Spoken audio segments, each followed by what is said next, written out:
Welcome to the morning after Week 1 CFFL. We'll get started here right away. It'll be a lot shorter show than the last one. I'll get right away to the action. First of all, we saw last year's defending champion, well, still this year, the defending champion, the Bruisers take down Team LBM in a low-scoring affair, 52.5 to 46. Matt Stafford led the Bruisers with 19. Cam Newton held up the Team LBM with 16 points as they had a disappointing affair without Gronk.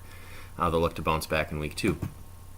Remember, the Tices put up 69 points in their debut game, but they fell to 0-1 to the Cardinals, who moved to 1-0 with 92.5 points. Drew Brees carried the Cardinals with 26 points. Unfortunately for the Tices, the news got worse than just a loss, as their third-round pick, Keenan Allen, is now out for the year after a torn ACL. Horn Dogs take down the Badgers 68 to 54.5. The somewhat expected loss for the Badgers without Le'Veon Bell and Tom Brady puts him at 0-1, although he had to be pleased with Carlos Hyde's 16 points. Eli Manning for the Horn Dogs did have 16 as they moved to 1-0. The In Rogers We Trust took down the Gargoyles 74 to 47 in a rivalry game as Rebeck takes down Griff.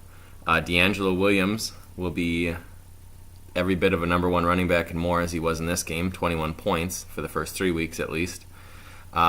Amir Abdullah had a very solid game for the Gargoyles, 11.5 points. He has to be pleasantly surprised with that, although a loss is tough to swallow, especially against Rebeck in Week 1. Very tough loss for Team Price is Right as they scored the second most points but lose this week, 93.5 points in a losing effort to the Black Dingoes with 98.5. Brandon Cooks with 20.5 points to carry Team Reisner. In Team Price is Right, their running back scored 45 points, which is really impressive. C.J. Anderson, Melvin Gordon, David Johnson all put up huge games, but not enough to pull out the win as his receivers let him down, particularly John Brown with no points. And the Garbage Men take out the Bucks 88.5 to 59. Andrew Luck, 26.5 points this week, really stepped up after a disappointing 2015. The Bucks only saw one player in double figures, and it was his kicker, which has to be disappointing. However, it's just Week 1, so I'm sure he'll bounce back. On to the Player of the Week and a few other little side bits this week. Player of the Week this week goes to Andrew Luck, as mentioned. He had 26.5 points, 385 yards passing, 21 yards rushing, a 1 2-point conversion, also 4 touchdowns passing. So a big game by Andrew Luck.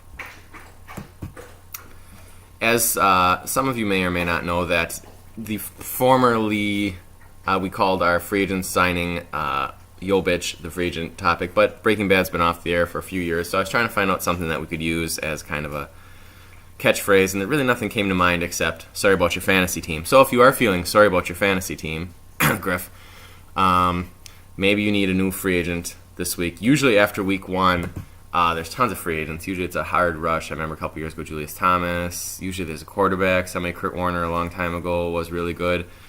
This year, there really isn't anything. Jalen Richard, Jack Doyle, really not a ton. Worth, I guess, just a lottery ticket on some of these guys if they come through. I went Jalen Richard this week, 84 yards rushing, 1 touchdown, partially because I don't believe in Latavius Murray a ton. But he'll probably be more of a change of pace back, so hard to say that that's really going to pan out. Finally, the Walk of Shame. Any of the first-round talent really this week. Only 3 of them scored in double figures, and that was A.J. Green, David Johnson, and Antonio Brown produced. Todd Gurley, Adrian Peterson both really struggled. Devontae Freeman really struggled. Devontae Freeman actually has challenge now from Tevin Coleman. Gronk is hurt. How long is that going to last? So that was quite a few guys. Julio Jones really didn't do much. He was already nicked up. I think he limped off the field 3 different times in that game. I was watching the Bucks game, so I saw that. Yeah, I saw that a lot last year as a Julio Jones owner. It's a really disappointing week for a lot of those top-tier guys. Odell Beckham didn't do much this week, although he plays the Saints next week, so I'm sure he'll rectify that. But that's it this week. We will have a show again in a couple weeks. I'll be gone next week, so best of luck to everyone except Team Kent. The Bucks hopefully get shot. It's hunting season next week, Bucks. Cardinals are going to take you down. So best of luck to everybody, and remember, if the free agent budget thing starts this week, so whoever you want to bid on, you have $100 to spend for the whole year.